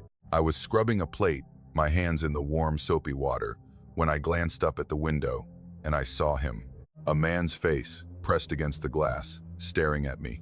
He was maybe 6 inches from the window, his features flattened slightly by the pressure of his face against the cold glass. His skin was pale, almost gray, and his eyes were wide and unblinking. He wasn't moving, wasn't breathing visible breaths in the cold air. He was just there, staring at me with those wide, motionless eyes. I screamed and jumped back from the sink, the plate slipping from my hands and shattering on the floor. My heart was hammering so hard I thought it might burst. I stood there, frozen, staring at that face in the window. It didn't move, didn't blink, didn't react to my scream at all. Just kept staring with those terrible, empty eyes. I grabbed my phone from the counter with shaking hands and dialed 911, my eyes never leaving the window. The dispatcher answered and I tried to explain what was happening, my words coming out in a panicked rush. There's someone outside my window, a man. He's looking in at me. I'm on the 2nd floor. Are you in danger right now? The dispatcher asked calmly. I don't know. He's just staring at me. He's right outside the kitchen window. We're sending officers to your location. Can you move to a different room? I backed toward the kitchen doorway, still watching the window. I'm moving now. Good. Stay on the line with me. I retreated to my bedroom and locked the door, sitting on the bed with my phone pressed to my ear, listening to the dispatcher's calm voice telling me the police were on their way. My whole body was shaking. I kept seeing that face in my mind, the pale skin, the wide eyes, the way he'd been pressed right up against the glass like he was trying to get as close as possible. The police arrived within 10 minutes, their red and blue lights flashing through my bedroom window. I heard them knock on the street entrance, and I ran down to let them in. There were 2 officers, both local guys I'd seen around town. They asked me to describe what had happened, and I told them, trying to keep my voice steady. He was right at the kitchen window, looking in. His face was pressed against the glass. One of the officers went upstairs to check the apartment while the other went around back to examine the alley. I stood in the entrance hallway, hugging myself against the cold, waiting. They both came back within a few minutes, and I could tell from their expressions what they were going to say before they said it. Ma'am, there's no one out there, the first officer said. We checked the whole alley, and there are no footprints in the snow beneath your window. But I saw him, I insisted. He was right there. How high up is that window? The second officer asked. 2nd floor, maybe 12, 15 feet. There's no ladder, no way to reach it, and the snow under the window is undisturbed. If someone had been there, there would be prints. I followed them back upstairs, and we looked at the kitchen window together. When I got close to it, I could see they were right. There was nothing on the glass. No handprints, no smudge marks, no fog from breath. The window was perfectly clean except for a light coating of frost on the outside. Could it have been a reflection? One of the officers suggested gently. Sometimes reflections in windows can look like faces, especially at night. It wasn't a reflection, I said, but my voice was uncertain now. I saw him, clear as day. They stayed for a while longer, checking all the windows and doors, making sure the apartment was secure. They were kind about it, professional, but I could tell they thought I'd imagined it. Before they left, one of them gave me his card and told me to call if I saw anything else. After they were gone, I went back to the kitchen and stood in front of the window, trying to understand what I'd seen. The window was dark now, reflecting my own pale face back at me. Could it have been a reflection? Could I have somehow seen my own face and mistaken it for someone else's? But I knew what I'd seen. That hadn't been my face. It had been a man's face, older than mine, with features I didn't recognize. and the way he'd been staring, that empty, focused stare. I didn't sleep that night. I sat up in my bedroom with all the lights on, jumping at every creak and settling sound. When morning finally came, I called my boss and told her I needed a few days off. Then I called my sister and asked if I could stay with her for a while. "What's wrong?" she asked. "I just need to get out of this apartment for a few days," I said. "Please." I packed a bag and left that same morning, driving the 2 hours to my sister's place in Regina. I stayed there for 3 days, trying to convince myself I was being irrational, that I'd overreacted. But every time I closed my eyes, I saw that face in the window. On the 4th day, I forced myself to go back. I drove to Holdfast in the daylight, telling myself it would look different, less frightening.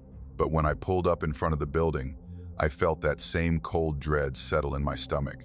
I went upstairs and started packing. I couldn't stay there anymore. I didn't care about losing my deposit or breaking the lease. I just needed to leave. I was loading boxes into my car when Gerald, the landlord, pulled up. He got out and walked over to me, looking concerned. "Moving out already?" he asked. "Yeah, something came up. I need to leave town." He nodded slowly, then hesitated, like he was trying to decide whether to say something. "Did something happen?" he finally asked. I almost didn't tell him, but something in his expression made me think he might actually believe me. "I saw a face in the kitchen window," I said. "A man's face, staring at me. The police said it wasn't possible, that there was no way anyone could have been there, but I saw it." Gerald's face went pale. He looked up at the second-floor windows, then back at me. "What did he look like?" he asked quietly. I described the face I'd seen, the pale skin, the wide eyes, the way he'd pressed against the glass. Gerald was silent for a long moment. Then he said, "The previous tenant died in that apartment. Old man named Harold Reichert.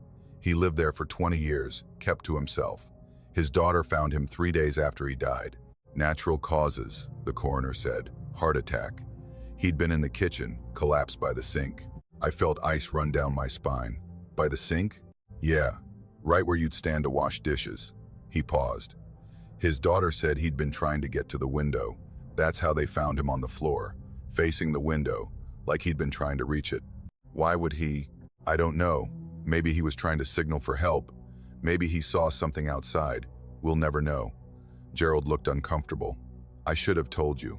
But it was 2 years ago, and I needed a tenant, and I figured it didn't matter. It was just an old man who died of natural causes." "What else aren't you telling me?" I asked. He hesitated again. "The tenant before Harold said she saw things in that apartment too. Said she'd see a face in the window sometimes, late at night. She moved out after 6 months. Said she couldn't take it anymore." I finished loading my car that day and never went back. Gerald didn't try to charge me for breaking the lease. I think he knew he should have warned me, should have told me the apartment's history. I still think about it sometimes. About that face in the window, those wide, staring eyes. Was it Harold Reichert, somehow? Was he trying to show me what he'd seen in his final moments? Trying to communicate something he couldn't tell anyone when he was alive? Or was it something else entirely? Something that had been looking into that kitchen window for years, watching different tenants come and go, pressing its face against the glass? I don't know, and I'm terrified of finding out. My dad farmed 300 acres of wheat outside Macquarie, Saskatchewan, land that had been in our family since my great-grandfather homesteaded it in 1903. It was hard country, flat and windswept, where the winters were brutal and the summers were short. But the land was good for wheat, and my dad worked it the same way his father and grandfather had before him, with stubbornness and faith that the harvest would come. Every spring, my dad would put up scarecrows in the fields to keep the birds away.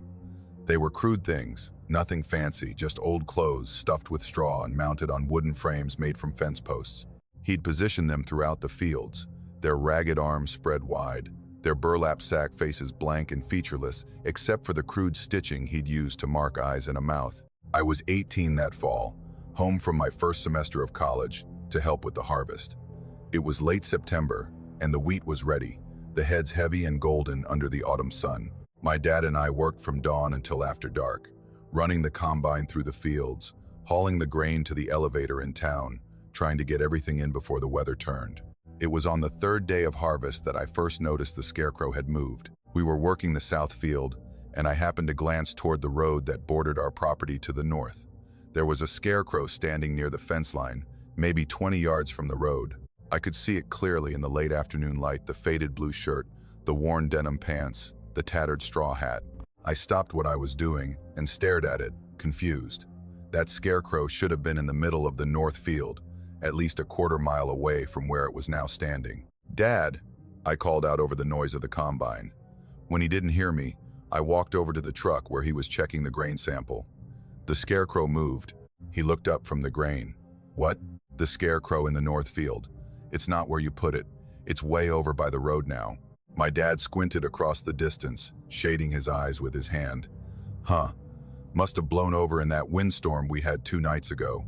Probably some good Samaritan driving by saw it and propped it back up, didn't know where it was supposed to go." That made sense. We'd had strong winds earlier in the week, strong enough to knock over anything not properly secured. And people around here would do something like that, see a downed scarecrow, and take the time to stand it back up, even if they didn't put it in exactly the right spot. "I'll move it back tomorrow," my dad said, already turning back to his work. But the next day, when I went out to check on it, the scarecrow had moved again. It was closer now. Not by the road anymore, but halfway between the road and our property line, standing in an empty stretch of stubble where we'd already harvested. It was facing our direction now, facing the house and the barn, its ragged arms spread wide. I felt a chill run down my spine despite the warm afternoon sun. I walked out to where it stood and examined it closely. The wooden frame was intact, driven firmly into the ground. This hadn't fallen over and been moved by someone passing by. This had been deliberately picked up and relocated, and it had been positioned to face our house. "Dad," I called out. He was working on the combine, doing some maintenance between runs. He walked over, wiping his hands on a rag. "It moved again," I said, pointing at the scarecrow. He looked at it for a long moment without saying anything. I could see the confusion on his face, the same unease I was feeling. "That doesn't make sense," he finally said. "Who would be moving it, and why?" "Maybe it's someone's idea of a prank," I suggested, though I didn't really believe it. We didn't have close neighbors, and the road wasn't heavily traveled. Who would take the time to move our scarecrow around? "Well, whoever's doing it needs to cut it out," my dad said. "We've got work to do. I'll deal with it after we finish this field." But he didn't deal with it that day. We worked until dark and came in exhausted, and the scarecrow was forgotten until the next morning. I woke early, around 6, and looked out my bedroom window while I was getting dressed. The scarecrow was closer. It was standing in the yard now, maybe 50 feet from the house, near the old well pump. It was facing the house directly, its burlap sack face turned toward my window. The morning light caught the crude stitching that marked its eyes, making them look dark and hollow. I felt my heart start to beat faster. This wasn't right. This wasn't someone playing a prank. This was something else, something wrong in a way I couldn't articulate. I ran downstairs and found my dad in the kitchen, already making coffee. "Dad, the scarecrow." "I know," he said, cutting me off. His voice was tight. "I saw it when I got up. I'm going to take it down right now." We went outside together, and my dad walked over to the scarecrow while I hung back, watching. In the morning light, it looked even more unsettling, the clothes hanging loose on the frame, the straw stuffing visible through rips in the fabric, the blank face staring at nothing. My dad grabbed the wooden frame and pulled it out of the ground with a grunt. The scarecrow came apart in his hands, the frame, the clothes, the straw spilling out onto the ground. He gathered it all up in a pile. "Get me some gasoline from the barn," he said. I did as he asked, bringing back a jerry can. My dad doused the pile of clothes and straw with fuel, struck a match, and set it on fire. We stood there watching it burn, the flames consuming the old fabric and sending up black smoke that smelled like burning oil and scorched straw. "There," my dad said when it was reduced to ashes and charred wood. "That's the end of that." But it wasn't. That night, I couldn't sleep. I lay in bed listening to the house settle around me, feeling uneasy in a way I couldn't explain. Around midnight, I got up to use the bathroom, and on my way back to bed, I glanced out my window. The scarecrow was back. It was standing in the yard, in the exact same spot where my dad had burned it. Same blue shirt, same denim pants, same tattered straw hat, like we'd never touched it at all. I felt ice run through my veins. This wasn't possible. We'd burned it. I'd watched it turn to ash and smoke. There was no way it could be standing there in the yard. But it was. I stood at the window for a long time, staring down at that impossible figure. It was perfectly still, facing the house, its blank face turned up toward my window. And as I watched, I had the unshakable feeling that it was looking at me, that behind that burlap sack, behind those crudely stitched eyes, something was staring back. I wanted to wake my dad, wanted to tell him what I was seeing, but part of me was afraid that if I looked away, even for a second, the scarecrow would move again, would get closer. I don't know how long I stood there. Eventually, exhaustion won out, and I crawled back into bed, but I didn't sleep. I lay there with the blankets pulled up to my chin, listening to every creak and shift of the old house, imagining footsteps on the stairs, imagining that thing outside finding a way in. When morning came, the scarecrow was gone. There was no sign it had ever been there, no post hole in the ground, no scattered straw, nothing. Just empty yard and the morning sun casting long shadows across the stubble fields. At breakfast, my dad was quiet. He looked like he hadn't slept either, his face drawn and pale. "We're leaving," he said abruptly. "Today, we'll come back in the spring." "What about the harvest?" I asked. "We're not finished." "I don't care. We're leaving." He wouldn't explain further, wouldn't tell me what had changed his mind.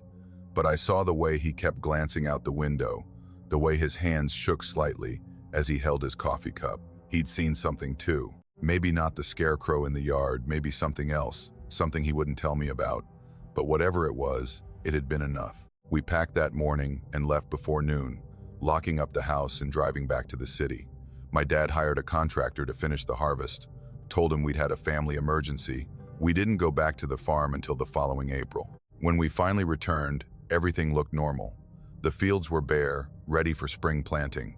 The house was cold and musty from being closed up all winter, but otherwise unchanged. There was no sign of the scarecrow anywhere, but I couldn't shake the memory of it.